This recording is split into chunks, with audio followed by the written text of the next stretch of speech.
안녕하세요, 타임포럼 알라롱입니다. 안녕하세요, 타임포럼 짱총입니다. 왜 두 번 찍는 느낌이죠? 많이 봐서 그렇겠죠. 두 번 찍잖아. 데뷔 전인데 두 번 찍어서 기분 좋겠네요. 리허설한 거 치고 괜찮았습니다. 네, 그래서 네. 두 번 찍으니까 잘하네. 네, 이제 좀 여유가 좀 생긴 것 같습니다. 근데 되게 친숙하게 얘기하는데 누구세요? 저는 짱총이라고 합니다. 정청? 짱총. 골드문 서열 3위? 뭐 그렇게 말할 수도 있는데 짱총의 약간 어원은 총 있잖아요. 그게 짱이라고. 굉장히 잘못된 캐릭터를 영입한 것 같습니다. 오늘은 어떤 리뷰를 하기로 했나요? 오리스 아키스 데이트 칼리버 441.5mm.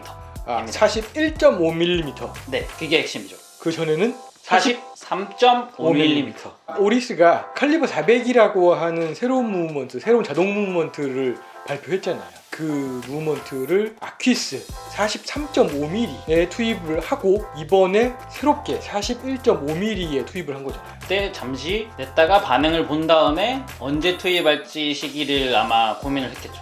반응이 나쁘지 않았죠. 이제 많은 사람들이 작은 사이즈에 대한 수요가 있었던 거죠. 타임포럼 게시판에도 이제 43.5mm가 나왔을 때 작은 사이즈가 나오면 바로 산다고 하셨죠, 사람들. 대한민국 남자들 손목에는 41.5mm가 좀 더 잘 어울리지 않을까라는 생각이 들긴 네, 드는데 맞습니다. 43.5mm는 좀 크게 느끼시는 분들이 많으시죠. 새로운 인하우스 자동 무브먼트 칼리버 400을 탑재한 아퀴스 데이트 41.5mm를 살펴볼 예정이고 그린 다이얼이 등장했다던데. 네, 그린 다이얼과 나머지 두 개, 총 3개가 나왔죠. 블루와 안트라사이트. 왜 그 기본이라고 할 수 있는 블랙은 없는 건가요? 좀 베리에이션을 주기 위함이 아닐까 싶습니다. 블랙은 흔할 수도 있고 굳이 뭐 꼭 블랙을 내야 된다는 법칙이 있는 건 아니잖아요. 아니 근데 기분이잖아요. 중국집 갔는데 짜장면 없는 느낌? 그렇게 느끼실 수도 있지만 그거는 주방장 마음이니까 검정이 이후에 나오긴 나오겠죠? 그것도 지켜봐야겠죠. 오리스 박스를 가지고 왔는데 뭐 늘 보던 겁니다만 오리스는 이제 기본적으로 환경 보호에 굉장히 큰 관심을 가지고 있고 적극적으로 또 행동하고 있는 브랜드이다 보니까 박스도 재활용 소재 로 추정되는 종이 박스가 이렇게 되어 있습니다. 윗부분을 열면 오늘 리뷰할 제품의 매뉴얼이 이렇게 적어 있는데 매뉴얼을 열면 칼리버 400과 관련된 내용들이 이렇게 있습니다. 그래서 어떤 부분이 장점이고 어떤 구성이 되어 있다라는 내용들이 이렇게 쭉 되어 있습니다. 그래서 여기 보시면 트윈배럴 등등등 다 있습니다. 네. 갑자기 영어를 읽으려니까 한글 없네요. 한글이 없어요. 당황했습니다. 천천히 읽어보시면 네. 충분히 알 수 있는 그런 내용이고 궁금하신 점은 여기 바코드를 꽂으시면 여기에 나왔던 내용이 홈페이지 예, 그대로 있거든요. 네. 여기 아래쪽을 보면 또 오리스의 두꺼운 책자가 이렇게 들어가 있습니다. 여기 이렇게 플라스틱 카드로 들어가 있고 매뉴얼이 상세하게 있는데 영어, 중국어, 일본어, 한국어가 있습니다. 그래서 한국어 127페이지로 들어가 보시면 이 시계에 관한 내용뿐만 아니라 오리스에 관한 정보들을 확인할 수 있으면서 시계의 상식과 같은 내용들을 전부 확인할 수 있습니다. 이너 박스도 종이 소재 같습니다. 재활용할 수 있는 그런 소재로 박스가 구성되어 있고 오늘 리뷰할 아퀴스 데이트 칼리버 400 41.5mm가 이렇게 들어가 있습니다. 시계를 이렇게 소운 위에 제가 올렸는데 귀엽네요. 41.5mm면 실질적으로 거의 42mm잖아요. 느끼는 거는 40mm로 조금 작게 느껴지네요. 딱 봐도 작아 보여요. 바깥쪽에 세라믹 인서트를 사용한 베젤이 있고요. 아이버워치의 굉장히 전형적인 구성이라고 할 수 있는데 굉장히 짙은 색의 세라믹 베젤 인서트네요. 그라데이션 다이얼이 들어가 있잖아요. 이제 착 퍼지면서 세라믹까지 약간 연결되는 느낌? 자연스럽게. 12시 방향에 있는 인덱스는 화살 모양 인덱스의 끝부분을 이렇게 잘라놓은 것 같고 동일한 형태의 바늘 모양을 사용하고 있습니다. 12시 방향과 시침 모양이 비슷하다 보니까 이제 시침은 약간 앞부분을 살짝 경계를 두어서 인덱스와 부분을 짚도록 하고 있고 나머지 부분의 인덱스는 바 인덱스를 살짝 변형한 그런 형태라고 할 수 있을 것 같습니다. 시각적으로는 야광이 있는 부분에 집중이 되지만 좌우로 뭔가 날개처럼 네. 살짝 디테일을 넣었잖아요. 아키스만의 정체성을 가지고 가기 위해서 디테일을 신경 썼다라는 부분이 느껴집니다. 그라데이션 효과 때문에 블랙을 말고 안트라사이트를 출시한 것 같습니다. 검은색이면 이게 그라데이션이 안 들어가잖아요. 딱 보니까 그런 느낌이네요. 다이얼에는 12시 방향에 오리스라고 프린트가 되어 있고 6시 방향에는 아퀴스 300m 5days 이렇게 써 있는데 뭔가 좀 허전해졌어요. 43.5mm 기존 제품과 비교했을 때 단어가 빠졌습니다. 뭐가 빠졌냐면 Pressure Resistance. 발음이 좀 좋았나요? 고통스러웠어요. Pressure Resistance 압력에 견딜 수 있다라고 하는 네. 오리스의 특유의 표시인 거. 그 대신 30바와 300m 방수가 가능하다면 표시만 남겨놓은 거죠. 그러면서 좀 깔끔해진 느낌이 있네요. 훨씬 좀 단정한 느낌이죠. 이제 6시 방향에 데이트 윈도우가 있는데 이 다이얼 바깥쪽에 있는 그 색깔과 좀 맞춘 것 같아요. 어두운 배경색에 밝은 색의 숫자가 그려져 있습니다. 케이스는 저희 리뷰를 보셨으면 익숙하시겠지만 그 아퀴스만이 가지고 있는 요소들이 좀 있습니다. 굉장히 튼실해 보이는 러그가 특징이잖아요. 약간 짜리몽땅? 두툼하죠. 절대 부셔지지 않을 것 네, 같은 약간 느낌의 강인한. 길이는 뭐 실제적으로도 좀 짧습니다. 케이스 측면을 보시면 크라운이 있는 부분 같은 경우에는 Y자 스크류가 러그 부분과 크라운 가드 부분에 이렇게 사용되고 있고, Y자 스크류가 공식 명칭은 아니잖아요. 공식 명칭은 아니지만 보통 그 사람들이 그렇게 부르죠. Y자처럼 생겼으니까 Y자로 해야죠. X자로 갈 수는 없잖아요.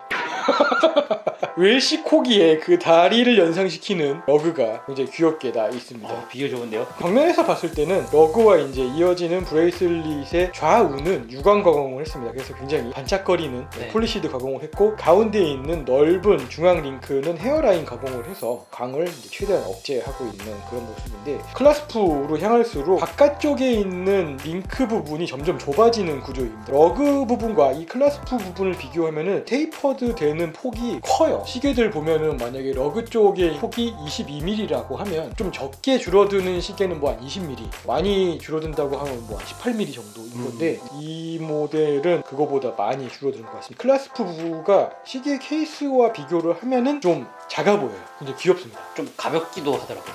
클라스프는 양쪽에서 버튼을 눌러서 열고 닫을 수 있는 그런 구조이고 굉장히 쉽게 열 수 있습니다. 이제 다이버 워치이다 보니까 안쪽에 다이버 익스텐션이 들어있잖아요. 익스텐션은 그냥 오른쪽 손가락을 약간 힘을 주면서 그냥 빼면 이렇게 툭 빠집니다. 이 정도 늘어나게 되는 거죠. 다이버들의 수트 위에 적당하게 착용할 수 있을 만큼 늘어나는 거죠. 이 다이버 익스텐션을 이용을 해서 일시적으로 길이를 늘릴 수도 있고, 측면에 있는 3개의 홀을 이용을 해서 조금 더 미세하게 조정을 할 수도 있는데, 예쁘게 차려면 이 부분을 조정을 해야겠죠. 다이버 익스텐션을 이렇게 늘리면 조금 불안해 보이잖아요. 무브먼트는 칼리버 400이라고 두 번째 인하우스 무브먼트인 거잖아요. 기존에는 수동 시리즈가 있었죠. 10데이즈 파워리저브를 가진 좀 지름이 큰 수동 무브먼트를 이제 인하우스로 발표를 하고, 이제 최근에 칼리버 400이라고 하는 자동 무브먼트를 이제 인하우스에서 개발해서 발표를 한 거잖아요. 좀 더 범용적으로 많이 쓰일 수 있게 만든 거죠. 고급 라인에 111 시리즈를 투입했다라고 하면 이번 400은 이제 기존 두루두루 사용하고 있는 그런 모델을 사용을 할 것 같은데, 특성이 있다고 들었습니다. 다이얼 레터링에 5days라고 있는 것처럼 파워 리저브가 5일에 달합니다. 이제 최근에 파워 리저브를 이제 증가시킨 이유가 시계가 여러 개 돌려차는 경우도 많아졌고, 주 5일 근무를 하면서 이제 파워 리저브가 늘어나야 하는 상황을 이제 인지하여 새로운 무브먼트에 적용한 것 같습니다. 오리스가 이제 그 파워 리저브를 5일로 확보한 것 이외에도 동력 효율을 조금 향상시키기 위해서 노력을 했다라고 이제 발표를 했는데, 로터 베어링에 약간 새로운 디자인을 넣었다라고 제가 들었는데, 이제 그게 어떤 거죠? 볼 베어링에서 슬라이드 베어링 시스템으로 교체한 거죠. 조금 찾아봤더니 이제 그 슬라이드 베어링이 로터 축과 이제 만나는 부분을 이제 결국 보니까 이제 슬리브 방식의 이제 베어링을 이용을 해서 로터가 조금 더 잘 돌도록 했다라고 했던 것 같거든요. 어떤 차이가 있나 싶어가지고 제가 확인을 해봤는데, 시계를 이렇게 잡고 흔들어 보면 볼 베어링 특유의 그 찰찰찰찰 하는 소리가 나지 않습니다. 쓱쓱 하는 소리도 안 나고, 로터가 도는 회전음 자체는 안 나요. 흔들었을 때 와인딩 됐을 때 나는 소리 있잖아요. 끼깃 네. 끼깃 하는 소리. 네. 그 소리밖에 안 나는데 살살 흔들어도 소리가 되게 잘 납니다. 와인딩 헤어링 좋은 거겠고. 좋을 거라고 추측할 수 있는 거죠. 기어 트레이너에서도 효율성을 올렸다라고 들었습니다. 새로운 일도 개발하면서 기어 트레인의 구조를 약간 수정하면서 일반적인 무브먼트라면 배럴에서 나오는 동력 70%를 유지하는데, 오리스의 칼리버 400은 85%를 유지한다고 합니다.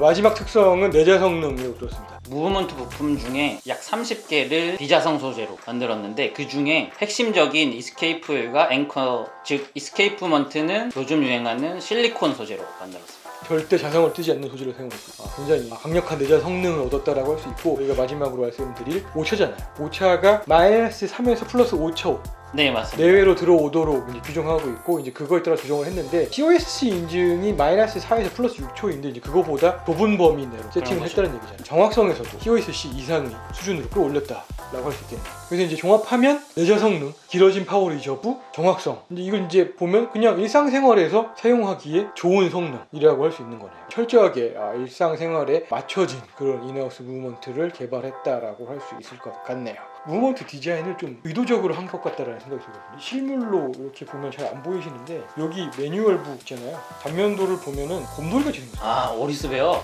배럴이 이렇게 대칭되도록 되어 있고 루비가 오리스의 베어의 눈, 그리고 로터의 이 절개나 형태는 아무리 봐도 오리스 베어의 입 같습니다. 노린 것 같아요. 예리하시네요. 어떻게 하셨어요? 인터넷 보니까 누가 써놨더라고. 오호호. 300m 방수이다 보니까 크라운을 이렇게 풀어서 오프 스크류로 해주면 되고요. 크라운이 이렇게 풀린 상태에서 와인딩을 하면 되는데 느낌이 굉장히 매끄럽습니다. 탁탁 거리는 소리는 들지만 한 칸 당겨서 시계 방향으로 크라운을 돌리면 날짜가 조정되는데 이 날짜를 돌렸을 때 이 찰칵찰칵 변화하는 느낌이 요즘 무브먼트들은 비교적 정확해요. 그냥 돌리는 것만으로도 손의 느낌으로 이렇게 한 칸이 바뀌었구나 이렇게 느껴집니다. 한 칸 더 당기면 시간을 조정할 수 있는 포지션인데 시계 반대 방향으로 크라운을 돌리면 시간을 조정할 수 있습니다. 약간 가벼운 느낌은 드는데 크라운을 돌리는 대로 바늘이 잘 반응하고 있습니다. 그리고 조작이 완료되면 눌러서 잠궈주시면 되겠습니다. 네, 뭐 조작계는 굉장히 매끄럽고 인상적이고요. 그린 다이얼만 보면은 좀 심심해서 블루 다이얼을 또 가지고 왔습니다. 블루 다이얼을 봤는데 평소에 보던 블루보다는 조금 더 뭔가 쨍한 느낌이 있네요. 네, 전체적으로 색감이 좀 쨍합니다. 그린과는 또 다른 블루의 느낌이고 쨍하다라는 공통점은 가지고 있는데 역시 블루도 마찬가지로 다이얼에서 베젤까지 그라데이션을 이루는 컬러를 가지고 있습니다. 세라믹 베젤 인서트는 네이비 색깔이네요. 이 모델은 안트라사이트 컬러이고 스틸 브레이슬릿이 아닌 러버밴드입니다. 작은 클라스프를 사용하고 있습니다. 굉장히 귀여운 클라스프네요. 그래서 41.5mm는 컬러가 3개인 거죠. 43.5mm에 비해서 컬러의 선택지도 조금 더 다양하다라고 할 수 있겠네요. 대한민국 남성 표준 손목 굵기에서 약간 미달이 아닐까라는 손목을 가지고 있는데 물리적인 지름만 봤을 때는 굉장히 찰떡인 사이즈라고 할 수 있겠습니다. 43.5mm에 비해 착용감은 확실히 높겠죠? 근데 그냥 네. 서서 달라붙어요. 착붙입니다. 착붙. 굉장히 편한 착용감을 기대할 수 있을 것 같고 41.5mm의 이 브레이슬릿 이 연결을 보면은 요즘 이제 또 유행하는 이지 체인지 퀵 체인지라고도 하고 이지 체인지라고도 하고 브랜드마다 다르거든요. 브랜드 방식. 네, 퀵 체인지 방식으로 스트랩을 분리할 수 있습니다. 잘 보이진 않는데 이 부분에 있는 끝을 당기면 그냥 툭 하고 빠집니다. 이 부분만 다시 조금 확대해서 보여드린다고 하면 이 부분이죠.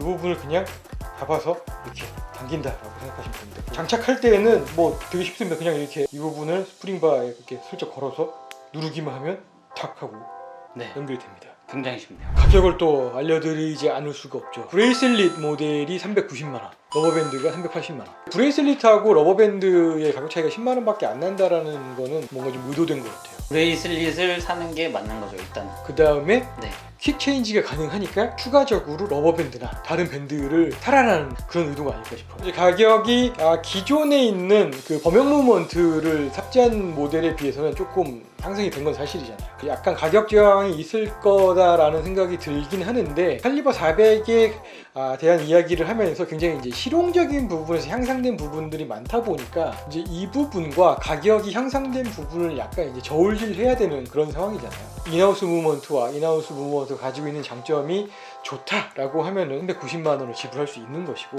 시계에는 저렴하게 사는 게 좋아라고 하시면 기존의 그냥 셀리타를 선택할 수 있는 그런 거잖아요.